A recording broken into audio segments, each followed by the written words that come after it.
Welcome to SENS Talk. My name is Brendan, and I'm your host. Let's get started. The Ottawa Senators played against the St. Louis Blues in St. Louis. Now, to start the things off in the first period, 15 minutes in, Troy Brouwer skated in and put it past Hammond, bar in a water bottle smashed right off the net, assisted by Alexander Steen and Paul Stastny, and that put the St. Louis Blues up 1-0 after the first period. Senators were pressing early on in the first period, though. In the first minute, they had a few shots in net, 3-4 shots in net, then cycling. Also in the first period, Mika Zibanejad got a stick to the face and was out of the game, and there was no update on his status.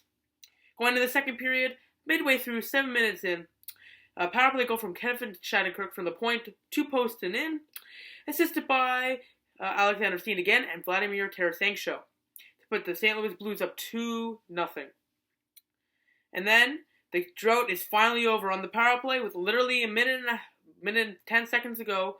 A nice pass from Bobby Ryan, it was Erik Karlsson to Bobby Ryan. Bobby Ryan, a sweet pass to Mike Hoffman, who took a beautiful slap shot. Finally, Mike Hoffman's on the first power play. It's about time. I don't know. I was about to talk about it this game. I do not know why Dave Cameron put Smith or Chiasson, not Hoffman, because this is what happens when you put Hoffman. He fired it on Elliott, and it squeaked by him, and the Senators finally scored for the first time in 157 minutes.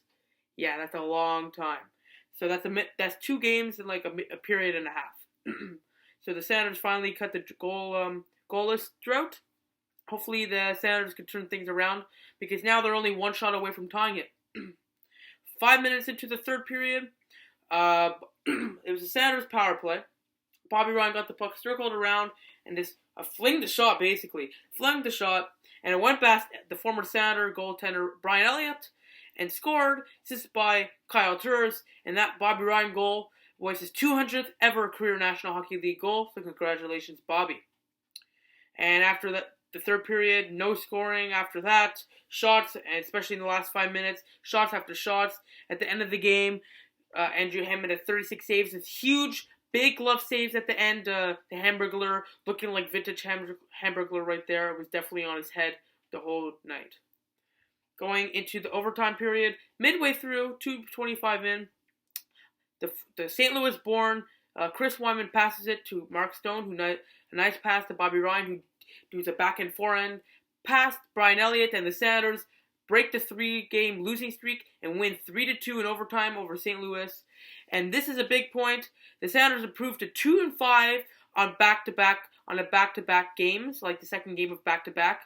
And tonight's victory marks the 3rd consecutive season that the Sens have overcome a third-period deficit to earn a victory over the St. Louis Blues. So not only that, just beating the odds of scoring, beating the odds of winning the second game of the back-to-back, and beating the odds of coming back against the St. Louis Blues. So just a great night for the Senators. And now with that victory, the Senators are only 1 point behind New Jersey for the first wildcard spot, and they're tied with Boston for the second wildcard spot, and they're 2 points ahead of Pittsburgh and Tampa Bay. Now the next Sens game is going to be a very tough one on January 7th on Thursday against the red-hot 9-game winning streak in a row Florida Panthers. Now that's going to be a very tough game, let me tell you that. They've won 9 games in a row and they're stellar. They're on top of the Atlantic Division, and if we can win that game, well, that's a steal victory right there. I'll take a point out of the game. I'll take a point. I don't want to lose in regulation. I'll take a point. I'll take an overtime or shootout loss for sure. That would be perfect. So that game's on January 7th, 2016, 7:30 p.m. Eastern Time on RDS and TSN 5. The Senators now are 19-15-6, and the Florida Panthers we're playing against will be 23-12-4 unless they played before that. Besides that, follow us on Twitter at SensTalk1992 for live tweeting updates of the game and breaking news. Oh, by the way, it's 11:11 here, so Alfie. Sorry, I had to. Like us on Facebook at SensTalk. Add us to your circles and Google Plus at SensTalk. SensTalkCentral.com. Click the big red button together, subscribe to us, like this video, and share this video wherever you share cool stuff. See you in the next video. Senators snapped a 3-game losing streak. They won 3-2 versus the St. Louis Blues. See you in the next video on Thursday. Go Sens, go.